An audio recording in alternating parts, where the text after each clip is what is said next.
తాకట్లో ఉన్న బంగారాన్ని విడిపించి ఆ రోజున మార్కెట్ ధర కట్టి మిగిలిన డబ్బును మీకు అందిస్తుంది కొమ్మూరి గోల్డ్.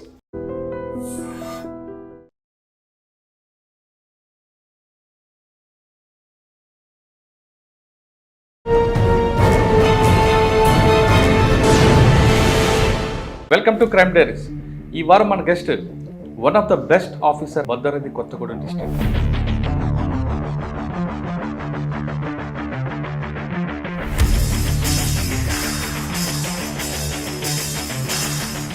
సార్, చర్ల ఎస్ఐకి వచ్చిన తర్వాత మెయిన్ ఛాలెంజ్ ఏం వచ్చిందండి?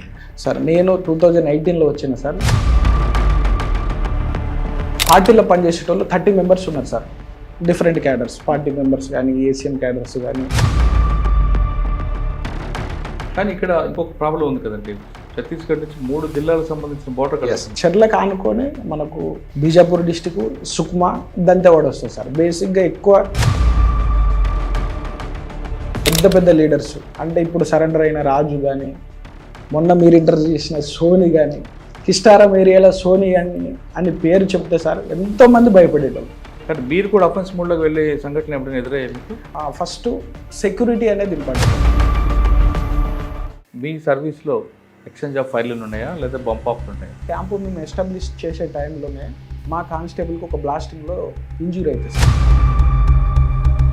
కాల్ తీసేసినప్పుడు ఇదే చర్ల ఏరియాలో అప్పుడు మిలిషియా కమాండర్ జోగయ్య అని ఉండేటోడు సార్. అతనికి సైమల్టేనియస్గా రాజేష్ అని ఉండేది. వాళ్ళిద్దరూ చాలా ఫెరోషియస్ సార్. చర్ల బస్ స్టాండ్ ఏరియా వరకు కూడా వచ్చి మైన్ పెట్టేంత వచ్చి పెట్టడం కూడా జరిగింది. మెయిన్ రోడ్ బ్లాస్టింగ్ చేయటం కానీ, లేకపోతే విలేజ్లో ఎవరైనా పోలీస్కి సపోర్ట్ చేస్తారంటే కొట్టడము, ఇవంతా చేసేటోడు సార్. అతను పెట్టిన మైన్ వల్ల కానిస్టేబుల్కి ఇంజూరీ అయ్యి కాలు పోతుంది సార్. ఆ రోజు మేమే సీన్లో ఉన్నాం.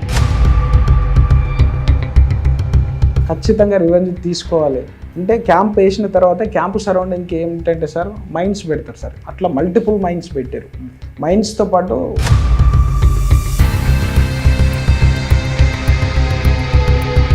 ఆపరేషన్ లాంచ్ చేయాలి. బట్ ఆపరేషన్ లాంచ్ చేసి ఎనిమి దగ్గరికి వెళ్ళాలంటే ముందు మేము క్రాస్ చేసుకొని వెళ్ళాలి.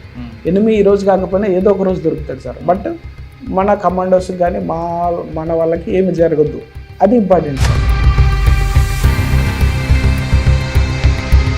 ఫైనల్గా ఎవరికి ఎక్స్పోజ్ అవ్వకుండా రీచ్ అయినాం సార్. రీచ్ అయినాం. ఎవరైతే మేము అనుకున్నామో ఆ పర్సన్ కూడా లొకేషన్లో ఉన్నాడు. అర్లీ మార్నింగ్ లైట్ వస్తుంది, ఫైర్ ఓపెన్ అవుతుంది. ఆ ఫైరింగ్లో కొంతమందిని న్యూట్రలైజ్ చేసినాం.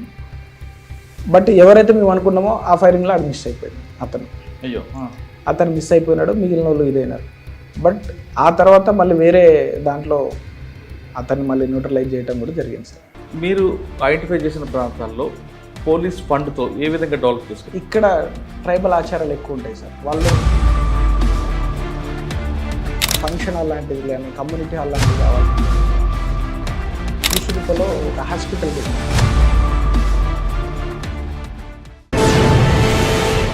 ప్రస్తుతం మనం చర్ల పోలీస్ స్టేషన్ లిమిట్స్లో ఉన్నాం. చర్ల సరిహద్దు ప్రాంతమైన ఛత్తీస్గఢ్.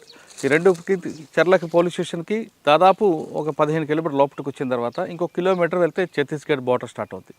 పూజేరి, కాంకేరి జిల్లా. ఈ ప్రాంతం గతంలో మావోయిస్టులకి కేర్ ఆఫ్ అడ్రస్ అని చెప్పవచ్చు.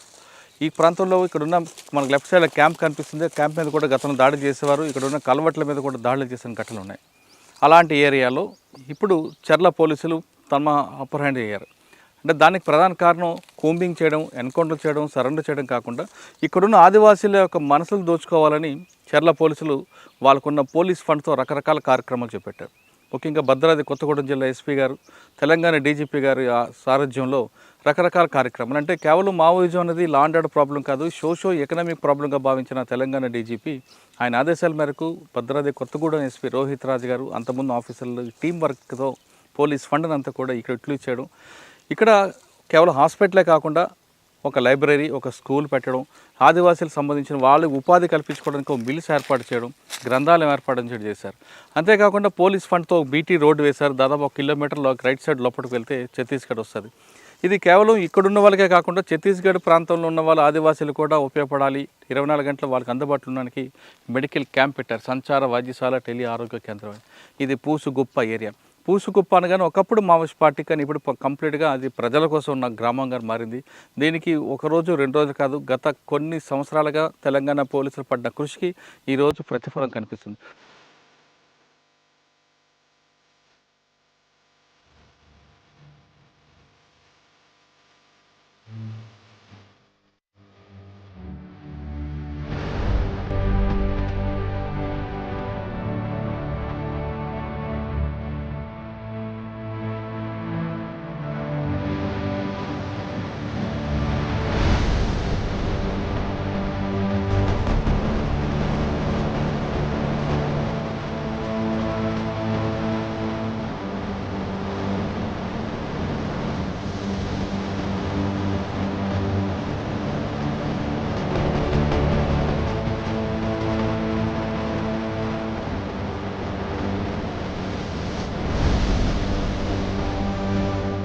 Welcome to crime diaries.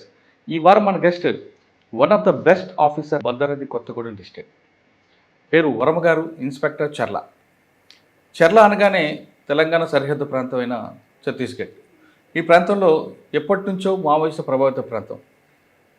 Activity లేకపోయినా ఛత్తీస్గఢ్లో చేసిన తర్వాత షెల్టర్ జోన్గా తెలంగాణ ఉంచుకోవడంతో చాలా కాలం నిశ్శబ్దంగా ఉంది. కానీ ఆపరేషన్ కగార్ ప్రారంభమైన తర్వాత తెలంగాణ పోలీసులు కంప్లీట్గా వీటి మీద ఫోకస్ చేశారు. దాంతో భద్రాద్రి కొత్తగూడెంకి ఉన్న మెయిన్ చర్ల, ఈ చర్లలో 3 ప్రాంతాలు కనిపిస్తుంటాయి. అంటే మిగతా జిల్లాల ప్రభావం వేరు, ములుగు ప్రభావం, కానీ భద్రాద్రి కొత్తగూడెంకి ఛత్తీస్గఢ్ 3 ప్రాంతాలు వస్తాయి.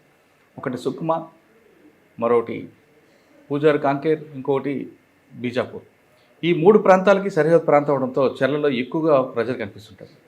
అయితే ఇక్కడ పోలీసులు దీనికి ఒక స్పెషల్ ఆపరేషన్గా పెట్టుకొని కేవలం టూంబింగ్ కాకుండా, ఎక్స్చేంజ్ ఆఫ్ ఫైర్ కాకుండా, అక్కడున్న బోర్డర్లోని యువత అందరూ కూడా మావోయిజం వెళ్లకుండా రకరకాల కార్యక్రమాలు చేపట్టారు. అందులో కొన్ని వాళ్ళకి కావాల్సిన ఏర్పాట్లు చేయడం, విద్య కానీ వైద్యం కానీ పెట్టడం, లైబ్రరీ పెట్టడం, మెయిన్గా యువత అటువైపు వెళ్లకుండా వాళ్ళ మీద ఎక్కువ ఫోకస్ చేయడం, అలాంటి సోషల్ యాక్టివిటీస్ ఎక్కువగా ప్రోగ్రామ్ పెట్టారు. వీటన్నిటికీ కారణం తెలంగాణ డీజీ గారితో పాటు భద్రాద్రి కొత్తగూడెం ఎస్పీ రోహిత్ రాజు గారు, అంతకుముందున్న ఆఫీసర్లు. అన్నిటికన్నా చెప్పాలంటే ఇందాక మీకు చెప్పిన one of the best officer Varma. ఆయన ఇదే ప్రాంతంలో ఎక్కువగా ఎస్ఐగా పనిచేసిన తర్వాత బాగా పట్టుండడంతో ప్రజలతో ఎక్కువగా మమ్మైకి పోవడం, ఫ్రెండ్లీ పోలీసింగ్ అనేది ఎక్కువగా తీసుకొచ్చారు. అంటే మంచి వాళ్ళకి ఫ్రెండ్లీ, చెడ్డ వాళ్ళకి మాత్రం పోలీస్ అనేది వేరే కనిపిస్తుంటుంది. అటువంటి వర్మ గారిని అడిగి ఈ ప్రాంతంలో ఎక్కడ సెన్సిటివ్ ఏరియా ఉంది, దాన్ని కంట్రోల్ చేయడానికి కోమింగ్ కాకుండా, ఎక్స్చేంజ్ ఆఫ్ ఫైర్లు కాకుండా ఎలా చేశారు విషయాన్ని సార్ని అడిగారు. సార్ నమస్తే అండి. వర్మ గారు, ఇన్స్పెక్టర్ చర్ల. పబ్లిక్ అందరూ కూడా చర్ల పోలీసులు అంటే భయం లేకుండా మాట్లాడుతున్నారు. ఆ పోలీస్ మా వాళ్ళే అంటున్నారు. అంటే ఫ్రెండ్లీ పోలీసింగ్ అనేది ఇక్కడ బాగా ఇంప్లిమెంట్ అవుతుందని తెలుస్తుంది. మీరు మీ ఎస్ఐ గారు వీళ్ళందరూ కూడా అంటే పబ్లిక్తో మంచి వాళ్ళతో అలా ఉండడం మంచిదే, చెడ్డ వాళ్ళకి వేరే రూట్లో చూపించడం అది కూడా అవసరం. కానీ ఈ లా అండ్ ఆర్డర్ సిచ్యువేషన్ పక్కన పెడితే మెయిన్ చర్లకి ఎఫెక్టెడ్ ఏరియా కనిపిస్తుంది. ఆ ఎఫెక్టెడ్ ఏరియాలో పోలీస్ ఫండ్తో ఏ విధంగా కార్యక్రమాలు పెట్టారు అంటే స్కూల్స్ అవ్వచ్చు, లైబ్రరీ అవ్వచ్చు, గ్రౌండ్ అవ్వచ్చు, హాస్పిటల్స్, ఇవన్నీ కూడా. దాంతో అదొక పార్ట్. ఇంకొక పార్ట్లో చర్లలో లా అండ్ ఆర్డర్ ఎఫెక్ట్ అయ్యకుండా క్రైమ్ నేచర్ ఎలాగ ఉంటుంది అంటే కేవలం సైబర్ క్రైమ్ ఉంటుందా, లేదంటే 3 హట్ కేసులు కనిపిస్తుంటాయా, లేదా రోడ్ యాక్సిడెంట్స్ ఉంటాయా, వీటి మీద ఎలా ఫోకస్ ఉంటుంది? ఈ 2 ప్రశ్నలకు సమాధానం చెప్పే ముందు వర్మ గారు, బై ఛాన్సా బై చాయిసా యూనిఫామ్ వేసుకోవడం మీరు ఫస్ట్ పోస్టింగ్లో ఎదుర్కొన్న main challenge? Thank you sir. నా పూర్తి పేరు రాజు వర్మ సార్. మాది నేటివ్ వచ్చేసి Khammam district. 2015 batch selected sir. నా ఫస్ట్ పోస్టింగ్ వచ్చేసి Warangal rural district sir. Warangal rural 2015లో మేము వరంగల్ రూరల్కి, అంటే ఆఫ్టర్ ట్రైనింగ్ తర్వాత రూరల్కి అలాట్ అయినాం సార్. రూరల్కి అలాట్ అయిన తర్వాత నర్సంపేట పోస్టింగ్.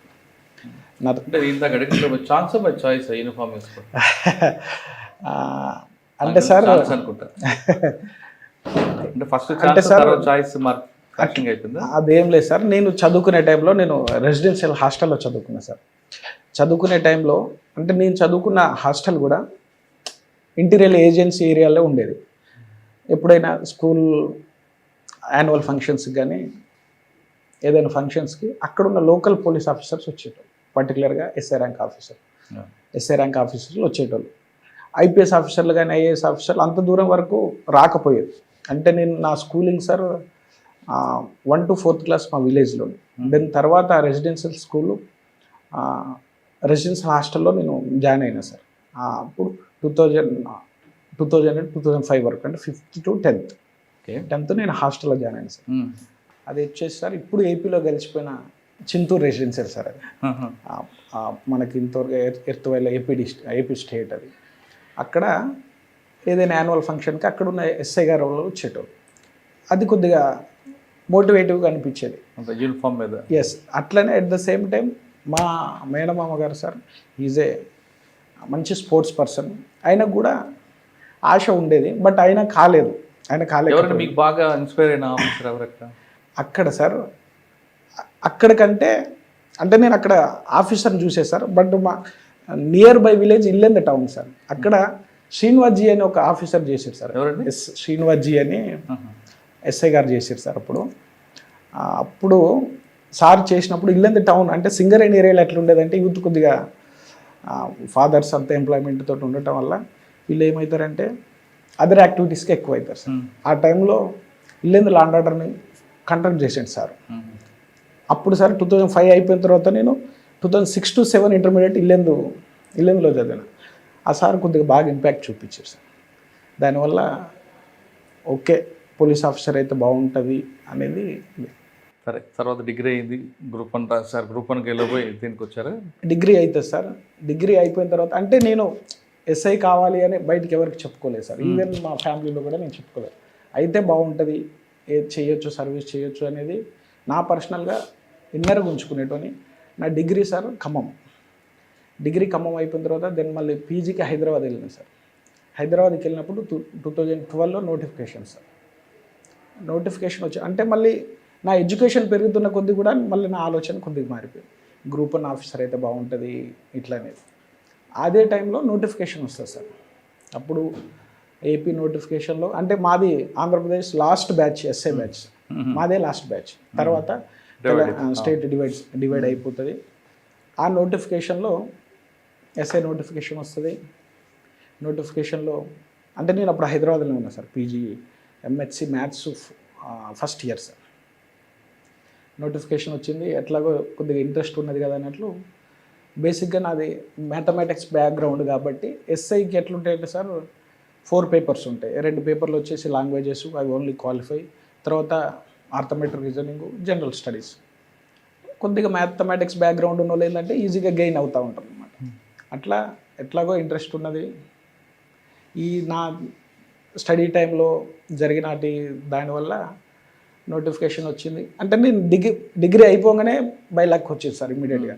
2011-10లో డిగ్రీ అయిపోతుంది. నేను పీజీలో ఉండగానే నోటిఫికేషన్ వచ్చింది. కష్టపడి ఎట్లయినా ఖచ్చితంగా ఇది కావాలని ఉండే. కాకపోతే ఆ నోటిఫికేషన్ ఏంటంటే సార్, అంతకుముందు ఎస్ఏ నోటిఫికేషన్ అంటే ఆబ్జెక్టివ్గా ఉండేది, బట్ మా నోటిఫికేషన్ ఏంటంటే నెగిటివ్ మార్క్స్ ఉండేవి సార్. 1/2 choice negative. దానివల్ల ఎక్కువ హార్డ్ వర్క్ చేయాల్సి వచ్చేది. అంటే మనం మార్క్స్ కనుక అంటే మనం ఆబ్జెక్టివ్లో కనుక మనం తప్పు పెడితే నెగిటివ్ అవుతుంది. అట్లా ఒక 1 year వరకు అక్కడే హైదరాబాద్లో ఉండి ఇంటికి రాకుండా ఎట్లయినా ఖచ్చితంగా ఎస్ఐ జాబ్తో రావాలని అట్లనే ఉండి ఎగ్జామ్ రాసిన తర్వాత ఎగ్జామ్ మేము ఎంత రాసినామో అట్లా 1-2 years 1.5 year రిజల్ట్స్ డిలే అయ్యాయి. వస్తుందా రాదా అన్న దానికంటే రిజల్ట్స్ అనేవి డిలే అయిపోయినాయి. సరే, డిలే అయిన తర్వాత దానికంటే ముందు కానిస్టేబుల్ రిజల్ట్స్ వచ్చినాయి సార్. అంటే సైమల్టేనియస్గా ఎస్ఐ ఎగ్జామ్ రాసినాం, కానిస్టేబుల్ ఎగ్జామ్ రాసినాం, బట్ కానిస్టేబుల్ రిజల్ట్స్ వచ్చినాయి. సరే, రిజల్ట్ వచ్చింది కదా అని ట్రైనింగ్కి వెళ్ళాం. ఆ ట్రైనింగ్ అంతా కంప్లీట్ చేసేసినాం. మధ్యలో వచ్చిన ఈ ట్రైనింగ్ అంతా మిగిలిపోయేది. బట్ ఆ ట్రైనింగ్ అంతా కంప్లీట్ చేసినాం. పాసింగ్ అవుట్ పీరియడ్ జరిగింది. ఒక 3-4 months సర్వీస్ కూడా జరుగుతున్న టైంలో మళ్ళీ అది కూడా పాత ఖమ్మం డిస్టిక్కే సెలెక్ట్ కావడం జరిగింది. సెలెక్ట్ అయిన తర్వాత సేమ్ సార్, ఫస్ట్ కొత్తగా సెలెక్ట్ అయిన పిల్లలందరినీ స్పెషల్ పార్టీకి తీసుకొస్తారు. పర్టికులర్ ఈ డిస్టిక్ అంటే ఎల్డబ్ల్యూ ఏరియాలో ఉన్న వాళ్ళు తీసుకొచ్చిన తర్వాత అక్కడ సర్వీస్ చేసేటప్పుడు అరే ఇదేదో కొద్దిగా మళ్ళీ మనకు సూట్ అయ్యేటట్టు లేదు అనేసి మళ్ళీ బయటకు వద్దామనుకునే టైంకి రిజల్ట్స్ వచ్చినాయి సార్. ఎస్ఐ రిజల్ట్స్ వచ్చినాయి. Then finally selected as a civil SI. 1 year ట్రైనింగ్కి వెళ్ళినాం. ట్రైనింగ్కి వెళ్ళిన తర్వాత అక్కడ ట్రైనింగ్లో సార్ కొంతమంది మా పోలీస్ అకాడమీలో పర్టికులర్గా ఎల్డబ్ల్యూ ఎఫెక్టెడ్ అంటే మన పాత ఏపీలో ఈ నక్సల్ ఎఫెక్టెడ్ దాని మీద ఎక్సలెంట్ చేసిన ఆఫీసర్స్ మనకి ఫొటోస్ ఉంటాయి. అట్లనే మాకు మా పోలీస్ అకాడమీలోనే వ్యాస్ బ్లాక్ అని కూడా సపరేట్గా ఉంటాం. అందులోనే మా అకామిడేషన్ కూడా ఉంటుంది.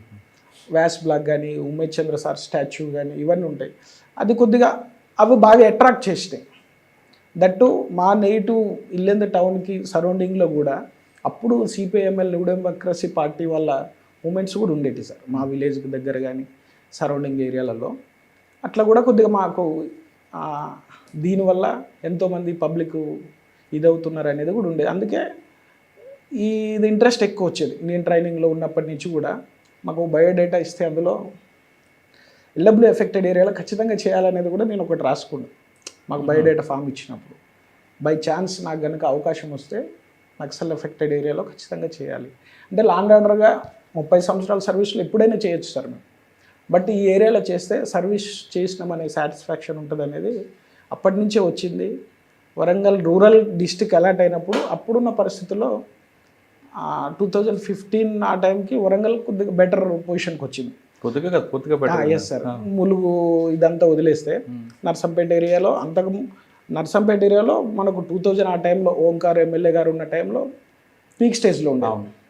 బట్ మేము వెళ్ళే టైం కల్లా క్లీన్ అయిపోయింది సార్. అంటే ఫస్ట్ పొజిషన్ నర్సంపేట సార్. ఏముందండి ఛాలెంజ్ మీకు?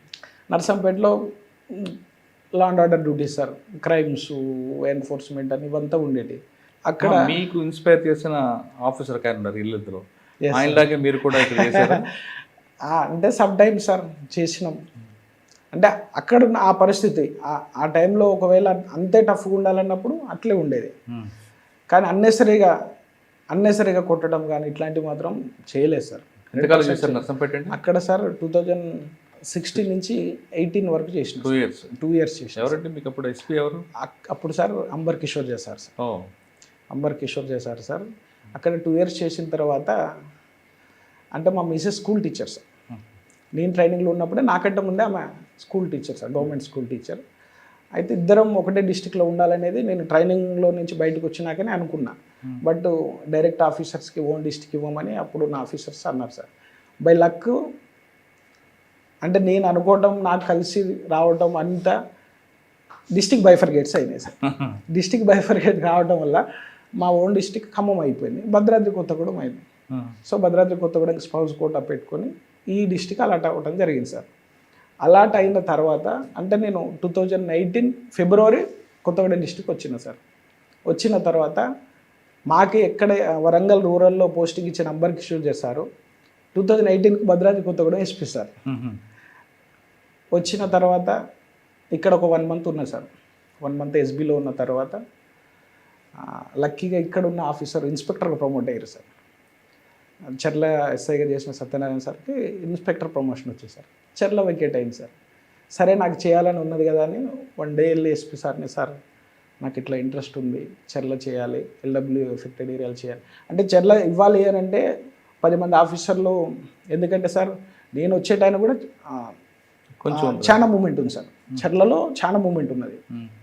సో నేను వెళ్ళి అడగంగానే సార్ ఇట్లా ఇంట్రెస్ట్ ఉన్నది, ప్రీవియస్ ఇది ఉన్నది అంటే సార్ ఇమ్మీడియట్గా నాకు ఇక్కడ చర్ల ఎస్ఐగా పోస్టింగ్ ఇచ్చారు సార్. సార్ చర్ల ఎస్ఐకి వచ్చిన తర్వాత మెయిన్ ఛాలెంజ్ ఏం వచ్చిందండి ఇక్కడ? చర్ల ఎస్ఐగా సార్ బేసిక్గా ఛాలెంజింగ్ వచ్చింది. మీరున్న పీరియడ్లో అటువైపు నుంచి అటాక్లు జరిగాయి సార్. నేను 2018లో వచ్చిన సార్.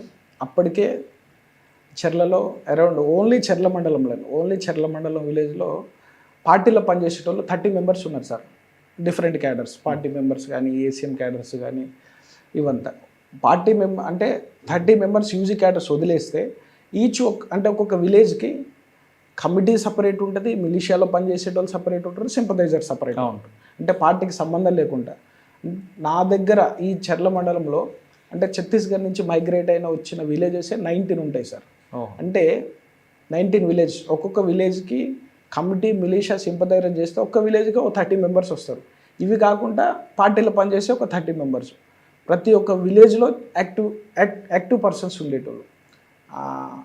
అట్లా చాలా ఇబ్బంది ఉండేది. అంటే ఇప్పుడున్నంత సిగ్నల్ నెట్వర్కింగ్ సిస్టమ్ 18లో లేదు సార్. కానీ ఇక్కడ ఇంకొక ప్రాబ్లం ఉంది కదండి, ఛత్తీస్గఢ్ నుంచి 3 జిల్లాలకు సంబంధించిన బోర్డర్ కలుస్తుంది. Yes sir, yes.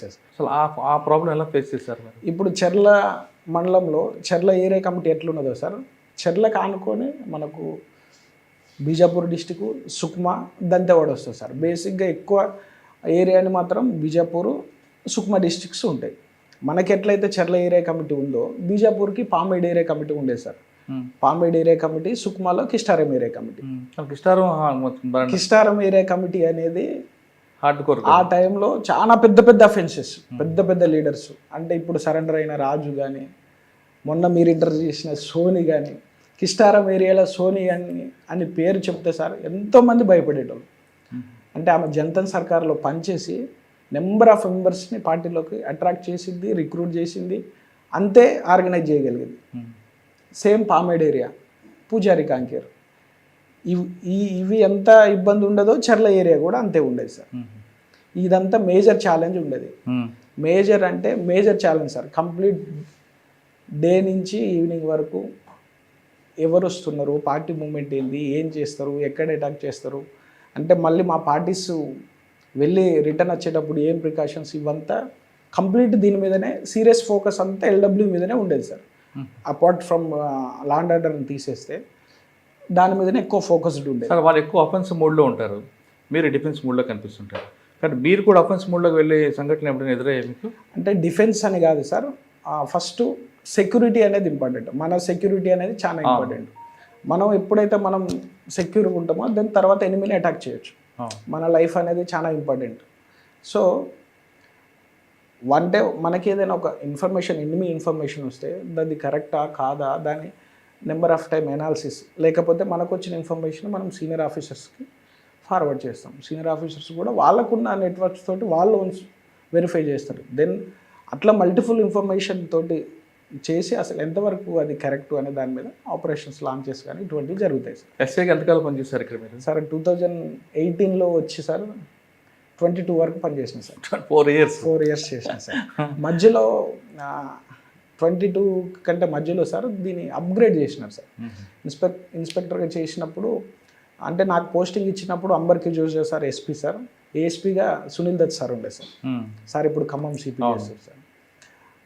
తర్వాత ఆఫ్టర్ 3 months తర్వాత సునీల్ దత్ సార్ జగిత్యాల నుంచి మళ్ళీ ఇదే డిస్టిక్ వచ్చినారు సార్. అప్గ్రేడ్ అయిన తర్వాత సార్ ఏమన్నారంటే, ఇన్స్పెక్టర్ అయింది కదా, ఇన్ని రోజులు ఎస్ఐ SHO ఉన్నావు, మరి ఇన్స్పెక్టర్ కింద పనిచేయాలంటే నీకు ఎట్లుంటుందని నాకు బుర్గంపాటి ఇచ్చినారు పోస్టింగ్. బుర్గంపాటి ఇస్తే, లేదు సార్ నాకు ఈ ఏరియాలో పనిచేయాలని నాకు ఇంట్రెస్ట్ ఉంది కాబట్టి నేను ఇక్కడే కంటిన్యూ అవుతాను, అట్లనే సార్ దగ్గరికి వెళ్ళి రిక్వెస్ట్ చేసుకుని నా కన్సర్న్ కూడా సార్ ఉంటే అట్లా కంటిన్యూ అయ్యి 22 వరకు చేసింది సార్. అంటే 4 సంవత్సరాలు మీరు చాలామంది ఎస్పీలు చూస్తుంటారు, 2-3 అంబర్ కిషోర్ సార్ తర్వాత సార్ సునీల్ సార్ చేసినారు.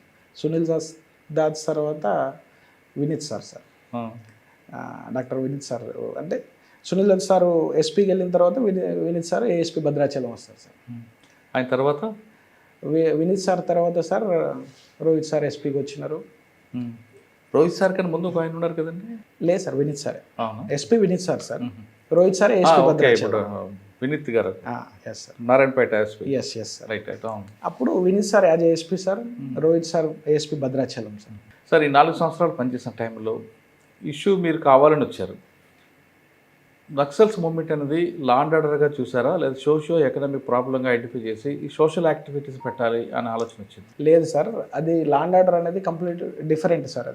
అది క్రైము అంటే ఒక అఫెన్స్ అయితే సింపుల్ హర్ట్ అవుతుంది, ఎఫ్ఐఆర్ చేస్తాం, ఇన్వెస్టిగేషన్ చేస్తాం, ఛార్జ్షీట్ ఫైల్ చేస్తాం. బట్ ఇది మాత్రం అట్లా కాదు సార్. ఇది ఒక ఇంటర్నల్ ఇష్యూ అనమాట. ఇంటర్నల్ సెక్యూరిటీకే మనకు ప్రాబ్లం. అంటే మన ఇండియన్సే మన దగ్గర పనిచేసే యూతే మన సిస్టానికి, మన రాజ్యాంగానికి ఎగెనిస్ట్గా ఫైట్ చేస్తూ ఉంటాం. అది మనకే ఇబ్బంది. సో అది కంప్లీట్ డిఫరెంట్ సబ్జెక్ట్ అనమాట. నాకు దీనికంటే ముందు ఏంటంటే సార్, నేను 10th క్లాస్ చదివే టైంలో మాకు ఒక దగ్గర బంధువు సార్, అంటే మా ఇల్లంద ఏరియాలో అప్పుడు ఎన్డీ పార్టీ బాగా యాక్టివ్గా పనిచేసేది. అక్కడ ఇల్లంద ఏరియాలో మోహన్ అన్న అని న్యూ డెమోక్రసీ పార్టీని బాగా రూల్ చేసేటోడు. మాకు ఉన్న ఒక బంధువు ఇట్లనే విలేజ్ ఎల్డర్గా ఉంటారు సార్. ఎల్డర్గా ఉన్నప్పుడు అతన్ని అదే పార్టీ చంపేస్తారు.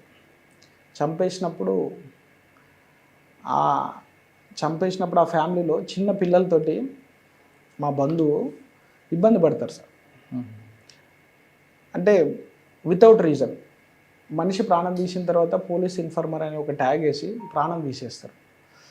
అటువంటిది నేను పనిచేసే ఏరియాలో జరగొద్దు. ఇంకొకటి ఏంటి అంటే పిల్లలు చదువుకున్న వాళ్ళు రిక్రూట్ అవ్వద్దు అనేది ఎక్కువ ఉండేది సార్. ఈ రెండింటి మీద ఎక్కువ ఫోకస్ ఎక్కువ ఉండేది. ఎందుకంటే మనిషి మారితేనే అందులో రిక్రూట్ అవ్వటం అనేది తగ్గుతుంది sir, way of thinking.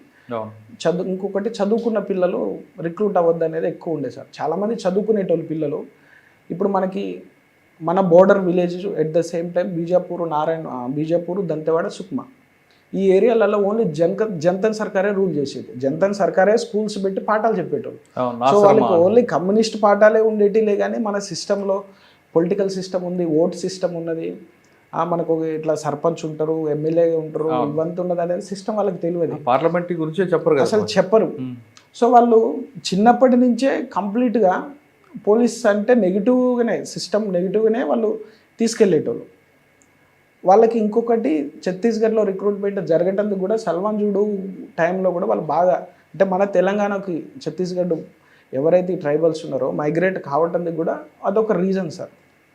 Salman జుడు టైంలో వాళ్ళని అంటే లోకల్ చంపుకోవటం వల్ల సేమ్ ఒకటే విలేజ్లో కొంతమంది సల్మాన్ జుడులో రిక్రూట్ అవుతారు, కొంతమంది పార్టీకి సపోర్ట్ చేస్తారు. అంటే వాళ్ళే చంపుకోవటం, వాళ్ళే ఊర్లు తగలబెట్టుకోవటం వల్ల వాళ్ళు చిక్కన్ రిక్రూట్ అయినారు. అంటే అసలు పార్టీ అనేది దేనికి పనిచేస్తుంది, ఎందుకు చేస్తుంది అనేది తెలియకుండా ఉండటంతో చాలామంది పార్టీలోకి వెళ్ళి పనిచేస్తున్నారు. అంటే స్టేట్ కమిటీలో పనిచేసేటోళ్ళు వాళ్ళు ఏదో వాళ్ళ సిద్ధాంతం చెప్తా ఉంటారు, దోపిడీదారి వ్యవస్థ అంటారు, లేకపోతే భూస్వామ్య వ్యవస్థ అని వాళ్ళు ఏదో చెప్తా ఉంటారు.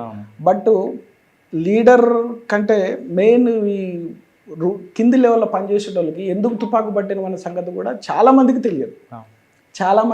సార్. ఇప్పుడు సరెండర్ అయిన వాళ్ళు నాకు ఫోన్ చేసి కూడా, సార్ మీరు చెప్పింది నిజమే సార్, అప్పుడు మీ పార్టీలో పనిచేసేటప్పుడు మీరు చెప్తుంటే పోలీసు వాళ్ళు అంతే చెప్తారని మేము అనుకున్నాము, కానీ ఈరోజు మాకు తెలుస్తుంది సార్ అని చెప్పిన వాళ్ళు చాలామంది ఉన్నారు. ఎందుకంటే నేను అప్పటి నుంచి ఇప్పుడు చేస్తున్నా కాబట్టి నాకు చెప్పుకునేటోళ్ళు చాలామంది ఉన్నారు. సార్ ఈ 4 సంవత్సరాల్లో మీ బెంచ్ మార్క్ ఏముందండి? అంటే మీకు మెమరబుల్ కనిపిస్తుంది కదా సార్? అంటే ఎస్ఐగా సార్ అంటే నాకు అంటే మావోయిజం రూట్స్ కనుక్కున్నారా, లేదు అక్కడ ఉన్న యూత్ అటువైపు వెళ్లకుండా వాళ్ళని వాటికి మోటివేషన్ చేద్దాం అనుకున్నారా? ఏదో ఒకటి ఉంటుంది కదా. అంటే సార్ ఇప్పుడు మనకు మావోయిస్ట్ పార్టీ అనేది ఐ థింక్ 2007లో మర్జ్ అయినట్లుంది. అంతకుముందు పీపుల్స్ వారి 2004లో మర్జ్ అయింది. ఎస్ సార్, 2004లో మర్జ్ అయింది. అప్పుడు కొండపల్లి సీతారామయ్య గారు దాన్ని ఫామ్ చేసినారు. కొండపల్లి సీతారామయ్య గారు వెస్ట్ బెంగాల్ నుంచి వచ్చినప్పుడు ఆయన ఓన్లీ ఎవరైతే ఈ పెట్టుబడిదారులు ఉన్నారు లేకపోతే భూస్వామి దాని మీదనే ఆయన ఫైట్ చేసేటోడు, కానీ పోలీస్ అనే దాని మీదకి ఆయన రాకపోయేటోడు. ఆయన టీచర్ కూడా పనిచేసినట్లు ఉన్నాడు సార్. టీచర్ అప్పుడు మళ్ళీ వాళ్ళ దాంట్లో ఏదో డిఫరెంట్గా క్లాసెస్ అయ్యి 2 వర్గాలుగా అయ్యి అప్పుడు కొండపల్లి సీతారామయ్యని పక్కకి తీసేసి, లేదు మనం తుపాకీతోటి యుద్ధం చేయాలి, మనకి పోలీస్ ఇది అనేది దాంతో గణపతి వర్గం, గణపతి వర్గం అని సీతారామయ్య గారి వర్గం చేంజ్ అయిన తర్వాత వీళ్ళంతా ఇప్పుడు పోలీస్ తోటి ఫైటింగ్ అనేది అప్పటి నుంచి స్టార్ట్ అవుతూ వచ్చింది. ఇప్పుడు ఇక్కడ అక్కడ మీకు చిన్న సబ్మిషన్ సార్, కొండపల్లి సీతారామయ్య గారు పెంపర్తిలో ఒక తీర్మానం చేస్తారు సార్. అంతవరకు కూడా పోలీసుల మీద యుద్ధం చేయాలని కానీ ఎప్పుడూ లేదు. పెంపర్తి తీర్మానంలో పోలీసుల మీద మనం దాడులు చేయాలి, ఆయుధాలు కావాలి కాబట్టి దాడులు ప్రారంభించాలని, అప్పుడు పోలీస్కి మావోయిస్ట్ పీపుల్స్ వారి మధ్యన గ్యాప్ పెరిగింది. ఇద్దరు 2 శత్రువులుగా ఎట్టిపోయారు. అది అలా పెరిగిన టైంలోనే పీపుల్స్ వాళ్ళందరూ కూడా పోలీసుల మీద దాడి చేయడం, ఆయుధాల కోసం వెళ్ళడం, దీంతో పోలీసులు కూడా సీరియస్గా తీసుకున్న సమయంలో పోలీస్ అప్పర్ హ్యాండ్ అవుతుందని భావించిన కొండపల్లి సీతారామ గారు కూడా మనం ఈ పార్టీని లీగలైజ్ చేద్దామని ఒక తీర్మానం తీసుకొస్తే దాన్ని వ్యతిరేకిస్తారు కొంతమంది. అది దాని చరిత్ర మెయిన్గా సార్. అంటే 4 సంవత్సరాల్లో మీరు గుర్తించింది రూట్స్ గుర్తించారు. ఎస్ సార్, అది కూడా నేను వీళ్ళకి అదే అంటే ఇక్కడ ఉన్న పిల్లలకు కూడా సార్, ఎవరైతే రిక్రూట్ అంటే కొంతమంది భయంతో వెళ్ళి పనిచేసేటోళ్ళు, కొంతమంది వాళ్ళు చెప్పిన దాంతో అట్రాక్ట్ అయ్యి ఇక్కడున్న పరిస్థితుల్ని అంటే తెలియనితనం సార్. చదువుకోవటం వల్ల మనకి ఏంటంటే అన్నీ తెలుస్తాయి, అసలు ఏంటి వాట్ ఈజ్ వాట్ అనేది తెలుస్తుంది. కొంచెం అసలు స్కూలింగ్ లేని వాళ్ళకి వాళ్ళు చెప్పిందే నిజం అనిపిస్తాం. కొంతమంది భయంతో అంటే 80% ఆఫ్ ది ఈ బోర్డర్లో ఉన్న పబ్లిక్ భయంతో వెళ్ళి పని చేసిన వాళ్ళే ఉన్నారు సార్. ఆ విషయం మీరు 4 years బ్యాక్ కనిపెట్టారు. ఎస్. ఓకే, 4 years తర్వాత ఎక్కడికి వచ్చారు? మళ్ళీ నెక్స్ట్ పోస్ట్ 22లో నాకు ప్రమోషన్ వచ్చింది సార్. ఇన్స్పెక్టర్. Yes sir. మళ్ళీ ఎక్కడికి వచ్చారా? 22లో ప్రమోషన్ వచ్చిన తర్వాత సార్ ఒక 1 year స్పెషల్ బ్రాంచ్ ఇన్స్పెక్టర్గా పనిచేసింది sir. Okay. Special branch inspector అంటే సార్ ఇద్దరు ఉంటారు ఇక్కడ SB1 ఉన్నారు sir, SB2 sir. Okay. SB1 అంటే మిగతా లా అండ్ ఆర్డర్ అన్నీ చూస్తారు సార్. మళ్ళీ SB2 అంటే కంప్లీట్ మళ్ళీ ఇందులోకి రావాలి, ఇది చూసుకుంటాం సార్. 1 year చేశారు. 1 year SB. SBలో తర్వాత సార్. మళ్ళీ తర్వాత బిఫోర్ పార్లమెంట్ ఎలక్షన్స్ కంటే ముందు మళ్ళీ ఇక్కడే పోస్టింగ్ ఇచ్చారు సార్ యాజ్ ఇన్స్పెక్టర్గా. సరే, ఇన్స్పెక్టర్ ఎస్ఐగా చేశారు, రూట్స్ తెలుసుకున్నారు. ఇప్పుడు మీరు మళ్ళీ ఇన్స్పెక్టర్గా ఒక 2 years గ్యాప్ ఇచ్చి వచ్చారు. అప్పుడు దాదాపు 30 మంది వరకు ఉన్నారు స్ప్లిట్ గ్రూప్స్ అని మీరు ఐడెంటిఫై చేశారు. అది పెరిగిందా తగ్గిందా సెకండ్ టైం వచ్చినప్పుడు? ఒకటి. సార్, నెంబర్ 2, ఇష్యూ అనేది దాన్ని మీరు పూర్తిగా సర్ప్రైజ్ చేయడానికి ఫస్ట్ 4 years తీసుకుంటే సరిపోయిందా, లేదు ఇంకా మోడిఫికేషన్ చేసి తీసుకొచ్చారా? అంటే సార్ నేను ఆ 4 years పనిచేసింది చాలా ఇంపాక్ట్గా నాకు పనిచేసింది. ఇక్కడికి వచ్చిన తర్వాత చాలా ఈజీ. అప్పుడు నేను వచ్చినప్పుడు ప్రతి విలేజ్లో కమిటీ, మిలిషియా అంటే ఒక 3-4 విలేజ్లు కలిపి RPCR పెట్టేటోళ్ళు సార్, రెవల్యూషనరీ పీపుల్స్ కమిటీ అని పెట్టేటోళ్ళు. ఫర్ ఎగ్జాంపుల్ మాకు బోర్డర్ చెన్నాపురం అనే విలేజ్ ఒకటి ఉంటుంది సార్. ఆ చెన్నాపురంకి సరౌండింగ్ ఉన్న ఒక 4 villages కలిపి ఒక RPC ఉంటుంది. దానికి ఒక కమాండర్ని పెట్టుకుంటారు. వీళ్ళంతా ఏంటంటే విలేజ్లలో ఉండేసి మొబిలైజ్ చేస్తూ ఉంటారు. అందులో ఎవరైనా యాక్టివ్ మెంబర్స్ ఉంటే వాళ్ళని తీసుకెళ్ళి పార్టీలో జాయిన్ చేపిస్తూ ఉంటారు సార్.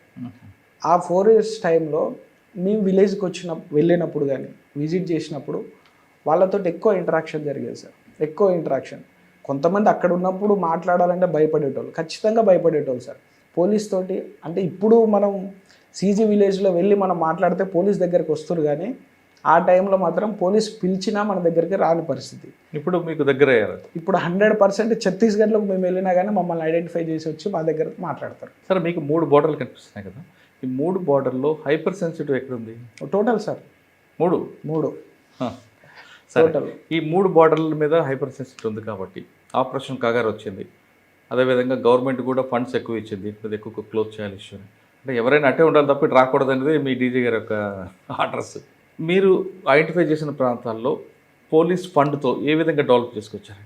యాజ్ ఏ ఎస్ఐగా ఉన్నప్పుడు సార్, అప్పుడు విలేజ్లలో ఇక్కడ ట్రైబల్ ఆచారాలు ఎక్కువ ఉంటాయి సార్.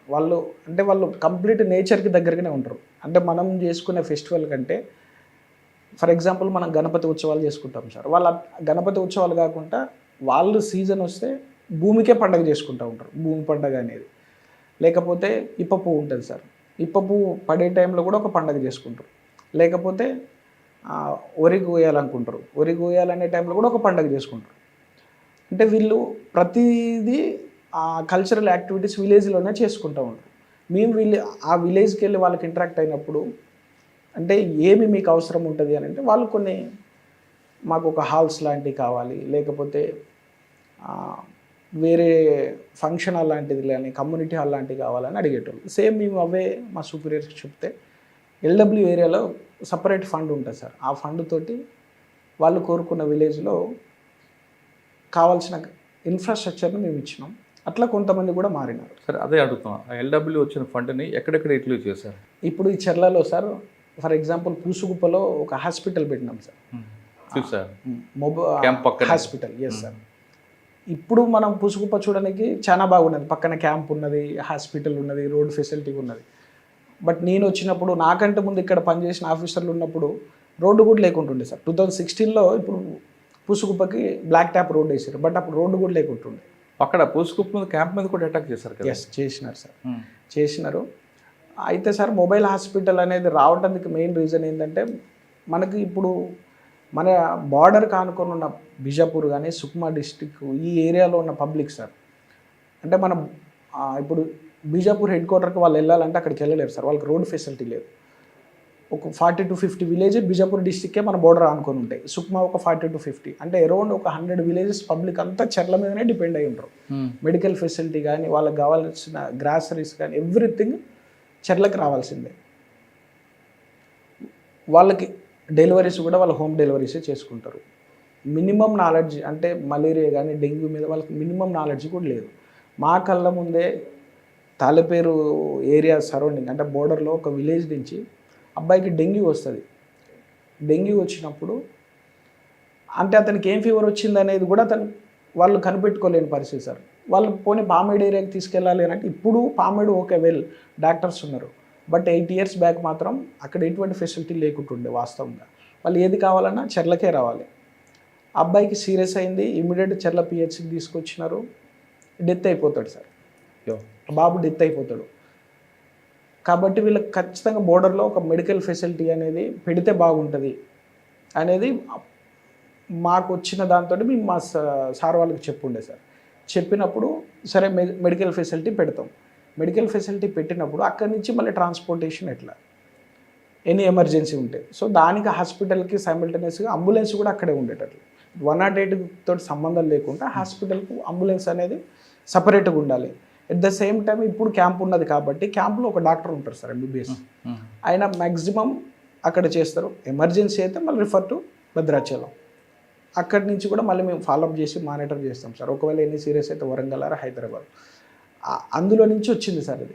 ఒక అబ్బాయి ఒక పెద్ద గ్రౌండ్ కనిపిస్తుంది సార్, ఆ గ్రౌండ్ డెవలప్మెంట్ కోసం ఎందుకంటే ఆలోచించారు? అది ఎందుకు అంటే సార్, ఇప్పుడు ఇంతకుముందు చెప్తున్నట్లు పాత ఎస్పీ సార్ వాళ్ళు ఉండే sir, Sunil sir and Vineet sir ఉండే సార్. వినీత్ సార్ ఇక్కడ Bhadrachalam ASP sir, Sunil sir SP sir. దుమ్మగూడెంలో ఒక అబ్బాయి సార్, ఒక అబ్బాయి అతను ఈ దుమ్మగూడెం మండలం నుంచి నేషనల్స్కి వెళ్తాడు సార్, అథ్లెటిక్స్లో వెళ్ళి సార్ని వెళ్ళి కలుస్తారు సార్. అంటే నేషనల్స్లో ఒక మెడల్ వస్తుంది అనుకుంటా, ఐ థింక్ మెడల్ వస్తే సార్ని వెళ్ళి కలుస్తారు సార్. అరే ఈ ఏరియాలో పిల్లలు ఇంత టాలెంటెడ్ ఉంది, మినిమం నీడ్స్ లేవు అంటే ఏం చేయాలి అనేది దాంతో అప్పుడు దుమ్మగూడెంలో మినీ స్టేడియం కింద ఒక ఫండ్ తీసుకొచ్చి ఇస్తారు సార్, స్పోర్ట్స్ ఇన్ఫ్రాస్ట్రక్చర్ అని అరౌండ్ 2 crores తోటి ఇచ్చినారు. ఇప్పుడు మీరు అన్నట్లు చెర్లది ఎందుకంటే బై లక్ నేను ఎస్బీలో ఇక్కడ నుంచి ఎస్బీకి వెళ్ళినా కదా సార్, ఎస్బీలో పనిచేసినప్పుడు ఇది కూడా మానిటర్ చేసేటోను సార్. చెర్లలో కూడా ఒకటి ఇస్తే బాగుంటుంది సార్, దుమ్మగూడెంలో ఉన్నది, చెర్ల కూడా ఇస్తే బాగుంటుంది అన్నప్పుడు సార్ కూడా మా మాట మీద చెర్ల కూడా శాంక్షన్ చేసినారు. కాకపోతే దుమ్మగూడెంని మీరు చూడలేదు సార్, చెర్లలో అప్పుడు మాకు ల్యాండ్ లేకుంటుండే గవర్నమెంట్కి. ఇప్పుడు మీరు చూసిన గ్రౌండ్ చాలా బాగుంది. మాకు ల్యాండ్ ఇచ్చినప్పుడు అదొక పెద్ద గుట్ట ఉండేది, చాలా పెద్ద గుట్ట ఉండేది, ఇచ్చిన ఫండ్ తక్కువ ఉండేది. నిజంగా అవుతుందా అనేది సార్ వాళ్ళు కూడా టెన్షన్ పడ్డారు. కొద్దిగా చెర్లకు 1 km డిస్టెన్స్ ఉన్నది, అప్రోచ్ లేదు, అవుతుందా లేదా అని టెన్షన్ పడ్డారు. కానీ ఫైనల్గా మేము మా ఎస్ఐ గారు అందరం సార్ కంటిన్యూ కష్టపడి మీరు చూసింది ఆ గ్రౌండ్ని అయితే 2 yearsలో తీసుకొచ్చినాం సార్. సార్ ఆ గ్రౌండ్లో ఫ్యూచర్లో ఏమైనా ట్రైనింగ్ వరకు పెడతారా, ఏమైనా కాంపిటీషన్స్ ఏమైనా ఉంటాయి సార్, అన్నీ ఉంటాయి. అంటే ఇక్కడ ఉన్న పీఈటీస్ కూడా అక్కడ ఒక స్టేట్ లెవెల్ టోర్నమెంట్ పెట్టి చెర్ల నక్సల్సే కాదు చెర్లలో కూడా ఇంత మంచి పిల్లలు ఉన్నారని బయటకు చెప్పాలనేది ఇది సార్. ఓకే, లైబ్రరీలో పెట్టడం ఉద్దేశం ఇప్పుడు అంతా డిజిటల్ అయిపోయింది కదా, ఇంకా పేపర్లో చదువుతుంటారా? చదువుతారు సార్, కాంపిటేటివ్ ఫీల్డ్ అదే సార్ నేను అన్నది. చెర్ల నుంచి పిల్లలు బయటికి రావాలి, చదువుకున్న వాళ్ళు గ్రాడ్యుయేషన్ చేసిన వాళ్ళు ఎంతోమంది ఇక్కడ ఉన్నారు, కానీ బయటికి రావడానికి భయపడుతున్నారు. డిగ్రీ చదువుతున్నారు, ఇప్పుడు మీరు వెళ్ళిన పూసుకుప్పలో బీఈడీ చదువుకున్న పిల్లలు ఉన్నారు, పీజీ చేసిన పిల్లలు ఉన్నారు, కానీ అక్కడే ఆగిపోతున్నారు. బయటికి వచ్చి వాళ్ళు చదివి, అంటే ఫర్ ఎగ్జాంపుల్ పూసుకుప్ప నుంచి ఒక ఎస్ఐ గానో, ఒక గ్రూప్ 1 ఆఫీసర్ గానో, ఒక సివిల్ సర్వెంట్ గానో రిక్రూట్ అయితే అతనికి మళ్ళీ ఆ చుట్టుపక్కల ప్రాబ్లమ్స్ అనేవి బయట నుంచి ఎవరో చెప్పాల్సిన అవసరం లేదు. సో అందుకే ఈ ఏరియాలో ఇప్పుడు చెర్ల మండలంలో లైబ్రరీ ఉంటే ఒక 50 to 60 విలేజెస్ స్టూడెంట్స్కి అది యూజ్ అవుతుంది సార్. ఓకే, బూరుగుంపహాడ్ల స్కూల్ ఏంటంటే? బూరుగుపాడు స్కూల్ సార్, అది ఏంటంటే సార్, సేమ్ మేము విలేజ్ విజిట్కి వెళ్ళినప్పుడు సార్, వర్షాకాలం సార్, రైనీ సీజన్లో వెళ్ళినాం సార్. వెళ్తే కాంపౌండ్ వాళ్ళు లేవు. అంటే మనకి యాక్చువల్గా స్కూల్స్ అంటే గవర్నమెంట్ స్కూల్, అది గవర్నమెంట్ స్కూలే సార్, పక్కా బిల్డింగ్స్ ఇవంతా ఉంటాయి. బట్ అక్కడ లేకుంటుండే, ఓన్లీ రేకులతోటి తడికెళ్ళతో పాటు ఉన్నది ఇల్లు సార్. అది తడికెళ్ళతోటి ఉన్నది, లోపల అంతా చెదలు పట్టుకొని అంతా ఇది ఉండే. అది చూసిన తర్వాత పిల్లలు అక్కడే చదువుతున్నారు. సరే ఏదో ఒకటి చేయాలి అనేసి ఇనిషియల్గా మేము సరే వర్షం పడుతుంది కదని కొన్ని షీట్స్ ఇద్దాం అనుకున్నాం సార్.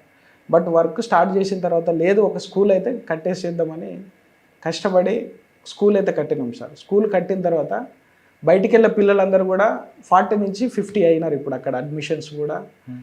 ఆ స్కూల్ మేము కట్టడం వల్ల అంటే దానికి ఇంకొక ఉద్దేశం కూడా ఉండే సార్. అంతకుముందు ఆ విలేజ్లో పార్టీకి అట్రాక్ట్ అయ్యి అదే విలేజ్ నుంచి ఒక 4 to 5 మెంబర్స్ పార్టీలో పనిచేసేటోళ్ళు, లేకపోతే మనకి చెర్ల ఏరియా కమిటీ పార్టీ వాళ్ళు కూడా ఏమన్నా మీటింగ్స్ పెట్టినప్పుడు విలేజ్ నుంచి వెళ్ళి మీటింగ్స్కి అటెండ్ అవుతూ ఉంటారు సార్. ఓకే, మేము వెళ్ళి వాళ్ళని అది చూసి అడిగినప్పుడు మీకు ఒక స్కూల్ కడతాం, మాకు కూడా మీరు మాకు ప్రామిస్ చేయాలి.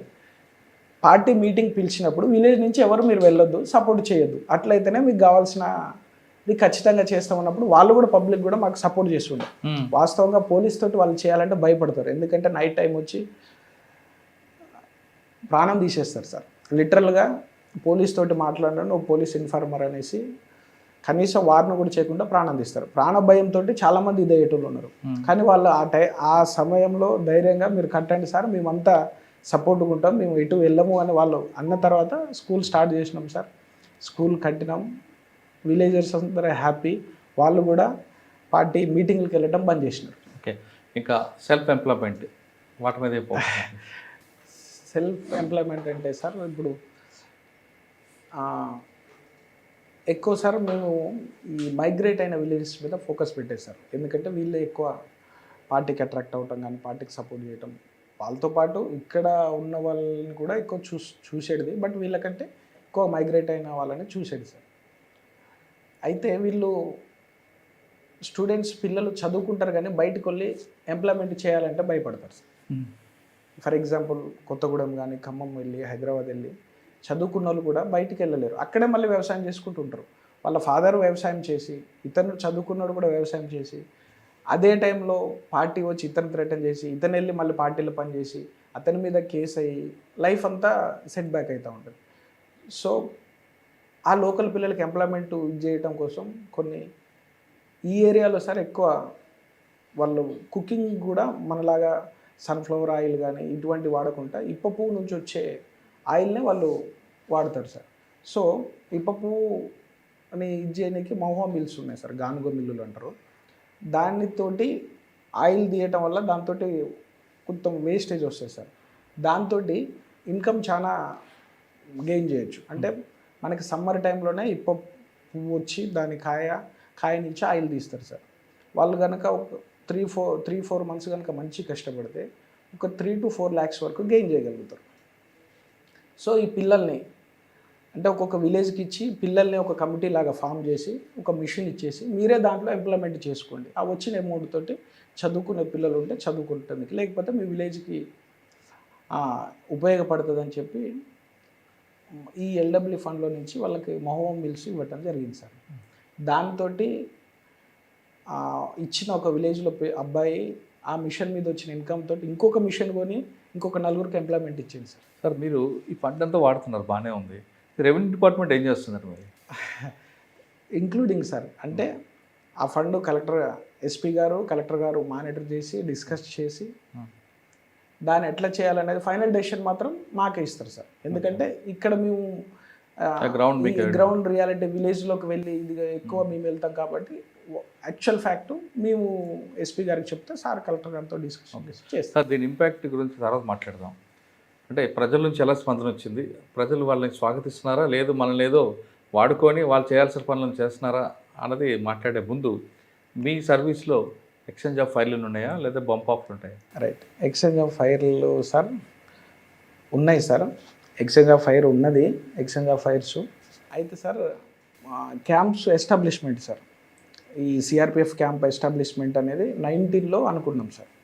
19లో స్టార్ట్ అయింది. అప్పుడు ఇనిషియల్గా క్యాంప్ ఎస్టాబ్లిష్ చేయాలంటే చాలా స్ట్రగుల్ ఉండేది. ఇప్పుడంటే క్యాంప్ ఈజీగా ఎస్టాబ్లిష్ చేసుకుంటూ వెళ్తున్నాం, కానీ అప్పుడు క్యాంప్ ఎస్టాబ్లిష్ చేయాలంటే మూలవాసి అని పెట్టుకునేటోళ్ళు. పార్టీ అంటే మనకు సుక్మా బీజాపూర్ ఉండేటి, అప్పుడు బెటాలియన్ మూమెంట్ ఎక్కువ ఉండేది, వాళ్ళు పబ్లిక్ చాలా స్ట్రెచ్ చేసేటోళ్ళు. దానివల్ల ఫస్ట్ క్యాంపు సార్ చెన్నాపురంలో అనుకున్నాం సార్. చెన్నాపురం అంటే ఇక్కడ నుంచి అరౌండ్ చెర్ల నుంచి 20 km ఉంటుంది సార్. చెన్నాపురంలో ఒక క్యాంప్ ఎస్టాబ్లిష్ చేద్దాం అనుకున్నప్పుడు మేము కూడా టెన్షన్గా ఫీల్ అయినాం. ఇక్కడ నుంచి 20 km, దానికి ఫ్రెండ్లీ ఫోర్స్ లేదు, ఏమన్నా అయినా వెళ్ళాలన్నా కూడా ప్రాబ్లం. మరి అక్కడ క్యాంప్ ఇస్తే దగ్గరలోనే బెటాలియన్ మూమెంట్ ఉంటుంది, కిస్టారం ఏరియా కమిటీ ఉంటుంది, పామేడ్ ఏరియా కమిటీ ఉంటుంది. ఎంత దాని గ్రౌండ్ వర్క్ చేసినాం, బట్ సీనియర్ ఆఫీసర్స్ లేదు, ఖచ్చితంగా క్యాంప్ వేయాలి అనుకున్నాం, వేసినాం సార్. వేసిన తర్వాత పార్టీ నుంచి విలేజర్స్ మీద చాలా ప్రెషర్ వచ్చింది. మీరు క్యాంప్ అక్కడ పెట్టనివ్వద్దు, దానికి ఎట్లయినా ఎగెనెస్ట్గా ర్యాలీస్ చేయాలి, ధర్నా చేయాలని చేస్తే మనం చెప్పిన మాటలు కూడా పబ్లిక్ కొంత తీసుకోగలిగారు. ఎస్ క్యాంప్ పెడితే మాకు కూడా యూజ్ అవుతుంది అనేది వాళ్ళు కూడా తీసుకున్నారు. కానీ కొంచెం భయం ఉండేది సార్. అదే టైంలో క్యాంపు మేము ఎస్టాబ్లిష్ చేసే టైంలోనే మా కానిస్టేబుల్కి ఒక బ్లాస్టింగ్లో ఇంజ్యూరీ అవుతుంది సార్. అయ్యో. మా స్పెషల్ పట్ట అబ్బాయికి ఇంజ్యూరీ అయ్యి నీ వరకు కాలు తీసేస్తారు సార్. కాలు తీసేసినప్పుడు ఇదే చర్ల ఏరియాలో అప్పుడు మిలిషియా కమాండర్ జోగయ్య అని ఉండేటోడు సార్. అతనికి సైమల్టేనియస్గా రాజేష్ అని ఉండేది. వాళ్ళిద్దరూ చాలా ఫెరోషియస్ సార్, చాలా అంటే చాలా ఫెరోషియస్. చర్ల బస్ స్టాండ్ ఏరియా వరకు కూడా వచ్చి మైన్ పెట్టే అంత ఫెరోషియస్ ఉండేటోళ్ళు. వచ్చి పెట్టడం కూడా జరిగింది. మెయిన్ రోడ్ బ్లాస్టింగ్ చేయటం కానీ, లేకపోతే ఏమైనా వారోత్సవాలు ఉన్నప్పుడు కూడా బ్లాస్టింగ్ చేయటం, అంత ఫెరోషియస్గా ఉండేటోడు. లేకపోతే విలేజ్లో ఎవరైనా పోలీస్కి సపోర్ట్ చేస్తారంటే కొట్టడము ఇవంతా చేసేటోడు సార్. అతను పెట్టిన మైన్ వల్ల కానిస్టేబుల్కి ఇంజూరీ అయ్యి కాలు పోతుంది సార్. ఆ రోజు మేమే సీన్లో ఉన్నాం. ఆ అబ్బాయిని రెస్క్యూ చేసి తీసుకొచ్చేటప్పుడు దీనికి ఏదో ఒకటి రివెంజ్ చేయాలి, ఖచ్చితంగా రివెంజ్ తీసుకోవాలి. ఇంత చిన్న పిల్లగాడు ఇంత కష్టపడే అబ్బాయికి ఇట్లా అయింది అన్నప్పుడు ఆ ఇన్సిడెంట్ అయిన ఒక 20 days ఆర్ 1 month సార్. 1 monthలో ఇన్ఫర్మేషన్ దానికి సరౌండింగ్లో ఒక ఇన్ఫర్మేషన్ వస్తుంది. దాని మీద అంటే క్యాంప్ వేసిన తర్వాత క్యాంపు సరౌండింగ్కి ఏమిటంటే సార్ మైన్స్ పెడతారు సార్. అట్లా మల్టిపుల్ మైన్స్ పెట్టారు. మైన్స్తో పాటు స్పైక్స్, బూపీ డ్రాప్స్ అంటారు సార్. అవి ఏంటంటే మనకి పిట్టు తీసేసి ఐరన్ రాడ్స్ పెడతారు సార్. అట్లా మనకు చెన్నాపురం విలేజ్కి మనం ఏదైతే ఛత్తీస్గఢ్లోకి ఎంటర్ అవుతామో ఆ ఏరియా ప్రాబబుల్ ఏరియాస్ మొత్తం అటువంటి పెట్టిరు. దాంట్లో ఆ విలేజ్కి సంబంధించిన ఆవులు, పశువులు కూడా పడి ఇంజురీ అయినవి కూడా ఉన్నాయి సార్. అవన్నీ దాటుకొని వెళ్ళి మేము ఎనిమిదిని కొట్టాలి. ఆ ఇన్ఫర్మేషన్ వస్తుంది, ఆపరేషన్ లాంచ్ చేయాలి. బట్ ఆపరేషన్ లాంచ్ చేసి ఎనిమిది దగ్గరికి వెళ్ళాలంటే ముందు మేము క్రాస్ చేసుకొని వెళ్ళాలి. ఎనిమిది ఈ రోజు కాకపోయినా ఏదో ఒక రోజు దొరుకుతాడు సార్. బట్ మన కమాండోస్కి కానీ మన వాళ్ళకి ఏమి జరగద్దు, అది ఇంపార్టెంట్ సార్. అట్లా ఇవన్నీ దాటుకొని వెళ్ళే టైంలో మా అప్పుడు సునీల్ దత్ సార్ ఉండే సార్ ఎస్పీ. ఆపరేషన్ చేసే టైంలో పార్టీస్ ఎట్లా వెళ్తాయి మెయిన్ ఇదే సార్. ఇవి క్రాస్ చేస్తే ఖచ్చితంగా ఎనిమిదిని హిట్ చేయొచ్చు. ఫస్ట్ మేము ఆ రోజు ఆపరేషన్ లాంచ్ చేసినప్పుడు ఇన్ఫర్మేషన్ ఏంటంటే ఎవరైతే మైన్ కానిస్టేబుల్ ఇంజూరీ చేసారో అదే టీం అక్కడ ఉంది అని. సో ఖచ్చితంగా కొట్టాలి, ఎట్లయినా అతన్ని న్యూట్రలైజ్ చేయాలి. ఎందుకంటే అతని వల్ల మన వాళ్ళు ఒకరు ఇంజూరీ అయ్యారు, పిల్లల మోరల్ దెబ్బలు తింటుంది. అతన్ని ఎలిమినేట్ చేస్తే మన మోరల్ అప్ అయిద్దనే దాంతో ఉన్నాం సార్. అట్లా ఆపరేషన్ ప్లాన్ చేసినాం. మనం ఎంత అనుకొని మనం స్ట్రాంగ్ వెళ్తామో ఆ రోజు వెదర్ కూడా మాకు అనుకూలించింది. అంటే బాగా స్నో, మంచు ఎక్కువ ఉండేది సార్. మంచు ఎక్కువ ఉండేది. పార్టీ మూమెంట్ చేసుకుంటూ వెళ్తున్నాం. రీచ్ అయినాం, ఎనిమిది ఏరియానంతా రీచ్ అయినాం సార్. ఎన్ని గంటలకి? అరౌండ్ 4:30 to 5 వరకు రీచ్ అయినాం sir. Morning early morning. Okay. అంటే వన్ డే వేరే లొకేషన్లో హాల్ట్ చేసుకొని మళ్ళీ ఎనిమిది లొకేషన్ చేంజ్ అవుతుంది, ఇవన్నీ చూసుకొని ఫైనల్గా ఎవరికి ఎక్స్పోజ్ అవ్వకుండా రీచ్ అయినాం సార్. రీచ్ అయినాం. ఎవరైతే మేము అనుకున్నామో ఆ పర్సన్ కూడా లొకేషన్లో ఉన్నాడు. కాకపోతే మాకు తెలియదు ఏంటంటే ఆ రోజు నైట్ ఇంకొక ఛత్తీస్గఢ్ టీం కూడా అక్కడికి వచ్చిందన్న సంగతి తెలియదు సార్. బంపర్ ఆఫర్ వస్తుంది. అర్లీ మార్నింగ్ లైట్ వస్తుంది, ఫైర్ ఓపెన్ అవుతుంది సార్. ఫైరింగ్ అవుతుంది. బట్ మేము ఎట్లయితే ఎక్స్పోజ్ అవ్వకుండా వెళ్ళినామో అదే మంచు కూడా కొంతమంది పార్టీ ఆ ఫైరింగ్ ఏరియా నుంచి ఎస్కేప్ అవ్వడానికి ఆ మంచు కూడా వాళ్ళకి అడ్వాంటేజ్ అయింది. ఆ ఫైరింగ్లో కొంతమందిని న్యూట్రలైజ్ చేసినాం. బట్ ఎవరైతే మేము అనుకున్నామో ఆ ఫైరింగ్లో అది మిస్ అయిపోయినాడు అతను. అయ్యో. అతను మిస్ అయిపోయినాడు, మిగిలిన వాళ్ళు ఇదైనారు. బట్ ఆ తర్వాత మళ్ళీ వేరే దాంట్లో అతన్ని మళ్ళీ న్యూట్రలైజ్ చేయడం కూడా జరిగింది సార్. రెండో దాంట్లో ఎలా దొరికాడు? దొరికినాడు సార్ అట్లా. ఓకే.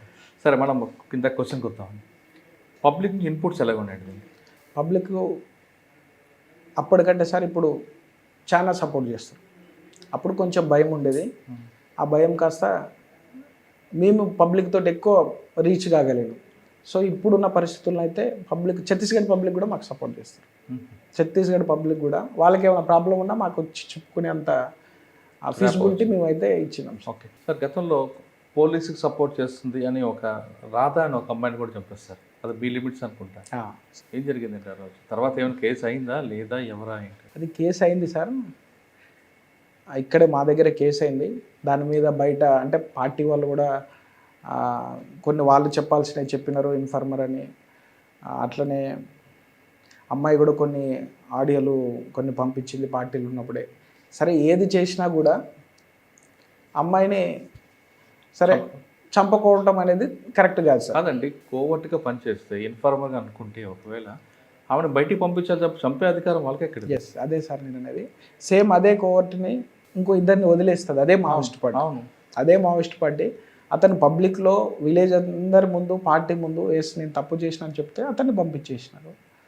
ఈ అమ్మాయిని చంపినాడు. ఆడపిల్లని ఆలోచన లేకుండా చంపారు ఎస్ కదా. సార్, అవును. మరి అటువంటి వాళ్ళ మీద రివెంజ్ తీసుకోవచ్చు కదా మీరు. అందుకే వాళ్ళు అందులో ఉన్న కొంతమంది న్యూట్రలైజ్ అయిపోయారు సార్. అవునా? అందులో ఎవరైతే ఆ టాప్ క్యాడరు ఆ ఇన్స్ట్రక్షన్ ఆ అమ్మాయిని చేయండి అన్నారు, ఆ అమ్మాయిది ఇదై న్యూట్రలైజ్ అయిపోయారు. అమ్మాయిని చంపిన దాంట్లో కూడా కొంతమంది సరెండర్ అయిన తర్వాత ఎందుకు మీరు చంపాల్సి వచ్చింది, మరి అమ్మాయిని వదిలిపెట్టచ్చు కదా, మరి ఇంటికి పంపొచ్చు కదా, మీతో పాటే పని చేసింది, మీకు ట్రైన్ చేసింది, మీరు చంపాల్సిన అవసరం ఏంటంటే మాకేం లేదు సార్, మా ఇన్స్ట్రక్షన్ పార్టీ చెప్పింది చంపేసింది. సరే, ఆపరేషన్ కగార్ దగ్గరికి వచ్చింది, 31తో క్లోజ్ అవుతుంది. ఇది క్లోజ్ అవుతుందా ముందుకెళ్తా తర్వాత పెడదాం. నేను చూసిన ఏరియాలో పోలీస్ డిపార్ట్మెంట్ చేసిన పనులు కానీ గవర్నమెంట్ చేసిన పనులు బాగానే కనిపిస్తున్నాయి. కానీ లోపలికి వెళ్ళిన తర్వాత మీరు చెప్పిన కొన్ని ప్రాంతాల్లో అంటే టీ కప్లో తుఫాన్లా కనిపిస్తుంది తప్ప ఫ్రీగా ఉన్నామని మాత్రం ఎవరు లేరు. ఒకటి. నెంబర్ 2, ఈ భయంతోనే కొంతమంది ఆగుతారా, లేదు ఈ క్యాంపులు కానీ ఒకవేళ ఎత్తేస్తే మరొకసారి వీళ్ళందరూ బయటకు వచ్చే అవకాశం ఉంటుంది? లేదు సార్, అదే సార్ నేను అనేది. అక్కడ ఇప్పుడు మీరు వెళ్ళినటువంటి విలేజెస్లో కూడా ఇదే బీజాపూర్ డిస్టిక్ కానీ సుక్మా డిస్టిక్లో కూడా చదువుకున్న పిల్లలు చాలామంది ఉన్నారు సార్. మెయిన్ చదువుకున్న పిల్లలకి ఎంప్లాయ్మెంట్ ఇచ్చి వాళ్ళకి ఎడ్యుకేషన్ కనుక కల్పిస్తే ఖచ్చితంగా పార్టీ వైపు అయితే 100% వెళ్ళరు సార్. ఇన్ని రోజులు వాళ్ళకు జంతన్ సర్కార్ చెప్పిన లెసన్స్ వల్లనే వాళ్ళ బ్రెయిన్లో ఉన్నాయి. చిన్నపిల్లవాడిని కూడా జూలై మీటింగ్స్ అని 1 వీక్ పెట్టేసి ఆ అబ్బాయిని తీసుకెళ్ళి అక్కడ కూర్చోబెడితే వాడికి అదే అనిపిస్తుంది, కళ్ళతోటి చూసేది అదే నమ్ముతాడు. నెక్స్ట్ అతనికి ఏజ్ వచ్చిన తర్వాత వెపన్ పట్టుకొని వెళ్ళి పనిచేస్తాడు. ఎందుకు పని చేస్తున్నాం అసలు, వెపన్ పట్టుకొని ఎవరి కోసం రాజ్యాధికారం, దేనికోసం అనే దాన్ని తెలియకపోవడం వల్ల వాళ్ళు పట్టుకొని తిరుగుతూ ఉంటారు సార్. మీరు వెళ్ళి ఇదే ఛత్తీస్గఢ్లో పార్టీలో పనిచేసిన ఒక 5 to 6 years పనిచేసిన మేల్ పర్సన్ని కానీ ఫిమేల్ పర్సన్ కానీ అడగండి సార్ ఒక్కసారి, మీరు ఎందుకు పనిచేసినారు, ఇన్ని సంవత్సరాలు ఏం సాధించినారని అడిగితే మేము ఎందుకు తిరిగినామో మాకు తెలియదు సార్ అని చెప్పేటోళ్ళే 80% ఉంటారు సార్. సో దానివల్ల ఎంతోమంది చనిపోయిన వాళ్ళు ఉన్నారు, అరెస్ట్ అయిన వాళ్ళు ఉన్నారు, వాళ్ళ జీవితాన్ని అనవసరంగా లాస్ అయిన వాళ్ళు ఎక్కువ మంది ఉన్నారు. ఎందుకు పని చేస్తున్నామో తెలియకుండా పని చేస్తున్నాం. సార్ ఫైనల్గా చెప్పండి, మనకి అటు తెలంగాణ బోర్డర్కి ఛత్తీస్గఢ్ ఎఫెక్ట్ అనేది మనం అనుకుంటున్నాం, కానీ తెలంగాణ సరిహద్దు ప్రాంతాల్లో కూడా కొంతమంది ఆ భావజాలకు వెళ్ళొచ్చు, మీరు అన్నట్లుగా తుపాకీ మీద మోజుదన వెళ్ళొచ్చు. ఆ విధంగా వెళ్లకుండా ఇకపై అటువంటి సంఘటన జరగకుండా ఉండాలంటే ఏం చేయాలి? అంటే మీరు చెప్పిన ఈ రూట్స్ మీద వెళ్ళాలంటారా, లేదు ఇక్కడున్న ఆదివాసులకు సంబంధించిన కానీ లేదంటే బోర్డర్లో ఉన్న వాళ్ళందరికీ కూడా వాళ్ళకి డెవలప్మెంట్ చూపించడం, వాళ్ళకి తీసుకెళ్ళి కేవలం ఫుట్బాల్ వాలీబాలే కాకుండా వాళ్ళు కూడా బాగా చదువుకోవాలని వాళ్ళకి మీరు గుర్తించి ఒక గ్రూప్ అన్నో లేదా కానిస్టేబుల్ ఎస్ఏలో చేయడానికి హైదరాబాద్ పంపించాలి, ఇంకో దగ్గర పంపిస్తే లేదా కొన్ని సాఫ్ట్వేర్ కంపెనీలో జాబ్లు ఇప్పిస్తే వాళ్ళ మార్పు వచ్చే అవకాశం ఉంటుంది కదా? అదే సార్ నేను అన్నది. ఇప్పుడు సరే ఫుట్బాల్ వాలీబాల్ అనేది కాకపోయినా ఇదే ఒక విలేజ్ నుంచి తెలంగాణ సేలింగ్ టీంలో తెలంగాణ స్టేట్కి రిప్రజెంట్ చేస్తున్నాడు ఒక అబ్బాయి. ఆ అబ్బాయికి కావాల్సిన ఫైనాన్షియల్ సపోర్ట్ కానీ ఏవి కానీ ఖచ్చితంగా 100% మా పోలీస్ డిపార్ట్మెంట్ తరపు నుంచి ఇస్తూనే ఉన్నాం. అతను ఒకవేళ ఎక్కడికైనా నేషనల్స్ మీట్కి వెళ్ళాలి లేకపోతే ఇంకొక దగ్గరికి వెళ్ళాలంటే వాళ్ళ విలేజ్ ఎల్డర్ కానీ అతను కానీ కాంటాక్ట్ అయితే మేము ఖచ్చితంగా సపోర్ట్ చేస్తున్నాం. ఓకే సార్, ఫైనల్గా మరొక క్వశ్చన్ అండి, ఇటువంటి వాళ్ళకి అంటే బార్డర్లో ఉన్న వాళ్ళకి అటువైపు వెళ్ళకుండా వెళ్తే ఏమవుతుంది, వెళ్ళకపోతే ఏమవుతుంది అని మీరు ఏం చెప్తారు? అంటే సార్ క్యాంప్స్ పెడుతున్నారు, బాగుంది సార్. రిజర్వ్ ఫోర్స్ కంటే సివిల్ పోలీస్ అనేది పబ్లిక్ దగ్గర కావాల్సిన, సివిల్ పోలీస్ ఎప్పుడైతే పబ్లిక్ దగ్గరికి రీచ్ అవుతుందో వాళ్ళతో ఇంటరాక్షన్ అనేది పెరగాలి సార్. సిఆర్పిఎఫ్ క్యాంప్ ఏంటంటే రిజర్వ్ ఫోర్స్ అక్కడ ఉంటారు, తర్వాత మళ్ళీ వేరే లొకేషన్కి వెళ్ళిపోతారు. For example west Bengal officer వచ్చి ఇక్కడ ఒక లొకేషన్ ఉంటాడు, వెస్ట్ బెంగాల్ పబ్లిక్ ఒక రకంగా ఉంటారు, బీజాపూర్ డిస్టిక్లో ఉన్న ట్రైబల్స్ లాంగ్వేజ్ ప్రాబ్లం ఉంటుంది. అతను కొద్ది రోజుల వరకు ఉంటారు. లోకల్ పోలీస్ అనేది ఎక్కువ మల్టిపుల్ టైమ్స్ అక్కడికి వెళ్ళి రీచ్ అవ్వాలి, వాళ్ళతో ఏంటి ప్రాబ్లం ఏంది అని అడిగితే సింపుల్ సార్, వాళ్ళ ప్రాబ్లాన్ని మనం సాల్వ్ చేస్తే, మన సిస్టమ్ చేస్తే వాళ్ళు వేరే సిస్టమ్ దగ్గరికి వెళ్ళరు, అంతే సార్. సూపర్ అండి. ఇప్పటికి ఇకపై తెలంగాణ సరిహద్దుల్లో ప్రాంతాల్లో మావోయిజం అనే పదం కనపడకుండా ఉండాలంటే నిత్యం లోకల్ ఆఫీసర్స్ గ్రామాల్లో వెళ్ళాలి, ఆ గ్రామస్తులతో మాట్లాడితే వాళ్ళకి మైండ్ సెట్ మారుతుంది అంటున్నారు వర్మ గారు. ఆయన ఇష్యూని సెప్టిక్ అయింది, ఆపరేషన్ చేయకుండా ముందు రూట్స్కి వెళ్ళారు ఆయన.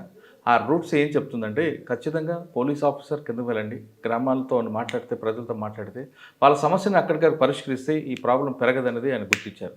కాబట్టి ఆ రూట్స్ వెళ్ళారు కాబట్టి ఆయనకి సక్సెస్ రేట్ వస్తుంది. ఇది చెర్ల ఇన్స్పెక్టర్ వర్మ గారితో ఎక్స్ప్లెయిన్ చేశారు. వచ్చే వారం మరో విషయంలో మళ్ళీ కలుద్దాం. అంతవరకు నమస్తే. థ్యాంక్ యూ అండి. Thank you very much sir.